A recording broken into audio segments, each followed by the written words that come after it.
গত কয়েক বছরে উপসাগরীয় দেশগুলোর সঙ্গে সম্পর্ক আরও জোরদার করছে গ্রিস। প্রথম নজরে এই সম্পর্কটি স্বাভাবিক মনে হলেও আরব উপসাগরে গ্রিসের কূটনৈতিক অগ্রযাত্রা মূলত দুই ধাপে ঘটেছে, যার প্রথমটি ইসরায়েলের সঙ্গে ক্রমবর্ধমান ঘনিষ্ঠ জোট এবং তুরস্কের সঙ্গে বাড়তে থাকা উত্তেজনা। এমন অবস্থায় বন্ধুত্বের হাত বাড়িয়ে পিঠে মারার জন্য ছুরিতে শান দিচ্ছে অ্যাথেন্স, এমনটাই মনে করেন বিশ্লেষকরা। মিডল ইস্ট আইতে লেখা এক মতামত প্রতিবেদনে ইবনে খালদুন মানবিক ও সামাজিক বিজ্ঞান কেন্দ্রের গবেষণা সহকারী অধ্যাপক আলী বাকির জানান, 2023 থেকে 2026 সালের মধ্যে উপসাগরীয় দেশগুলোর সঙ্গে গ্রিসের কূটনৈতিক সম্পর্কের লক্ষ্য ছিল দুটি। প্রথমত, প্রতিরক্ষা ও নিরাপত্তা সহযোগিতার মাধ্যমে গ্রিস ইসরায়েল জোটের প্রভাব উপসাগরীয় অঞ্চলে বিস্তৃত করা। দ্বিতীয়ত, সৌদি আরব আমিরাত ও কাতারে তুরস্কের ক্রমবর্ধমান প্রভাবকে দুর্বল করা।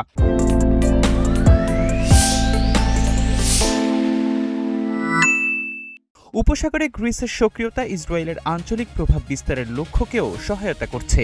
ইসরায়েল চায় সরাসরি উপস্থিত না থেকেও জিসিসির নিরাপত্তা কাঠামোর অংশ থাকতে। গ্রিস তার নিরাপত্তা নীতিকে এমনভাবে ইসরায়েলের সঙ্গে একীভূত করেছে যা অন্য কোনো ইউরোপীয় দেশের ক্ষেত্রে দেখা যায় না। গ্রিসের বহুল আলোচিত আকাশ প্রতিরক্ষা কর্মসূচি অ্যাকিলিস শিল্ডে ইসরায়েলের 3টি প্রতিরক্ষা ব্যবস্থা একীভূত করা হয়েছে। চলতি বছর গ্রিস আরও $75 কোটি ব্যয় করে এলবিট সিস্টেমস থেকে নির্ভুল রকেট আর্টিলারি কিনেছে, যা তুরস্ক সীমান্তে মোতায়েনের পরিকল্পনা রয়েছে।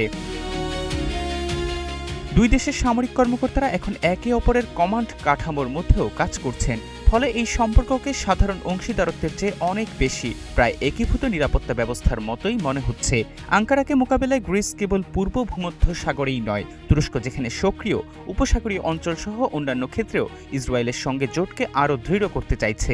ইসরায়েলের প্রধানমন্ত্রী নেতানিয়াহু গ্রিস, সাইপ্রাস ও ভারতকে নিয়ে একটি ইসরায়েলি হেক্সাগন অব অ্যালায়েন্সেসের ধারণা তুলে ধরেছেন। এই জোটের উদ্দেশ্য হল সৌদি, তুরস্ক, পাকিস্তান ও মিশরকে ঘিরে গড়ে ওঠা নতুন আঞ্চলিক জোটের মোকাবেলা করা।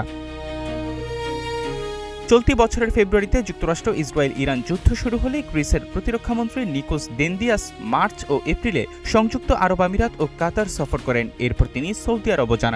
এই সফরগুলো এমন সময় হয় যখন গ্রিসের সামরিক স্থাপনাগুলো যুক্তরাষ্ট্র ও ইসরায়েলের জন্য গুরুত্বপূর্ণ রসদ সরবরাহ কেন্দ্র হিসেবে ব্যবহৃত হচ্ছিল। ফলে গ্রিসের কোনো দপ্তরে পৌঁছানো তথ্য সেখানেই সীমাবদ্ধ থাকবে এমন কোনো নিশ্চয়তা নেই। গ্রিস, ইসরায়েল ও সাইপ্রাসের নেতারা প্রকাশ্যে তাদের জোটকে এমন একটি কাঠামো হিসেবে তুলে ধরছেন যার লক্ষ্য তুরস্ককে নিয়ন্ত্রণে রাখা। তখন একটি গুরুত্বপূর্ণ প্রশ্ন সামনে আসে, গ্রিসের সঙ্গে জোটে উপসাগরীয় দেশগুলোর অবস্থান কোথায়? উপসাগরীয় রাষ্ট্রগুলোর সঙ্গে এই জোট কার স্বার্থ ও কৌশল বাস্তবায়নের পরিকল্পনা করছে?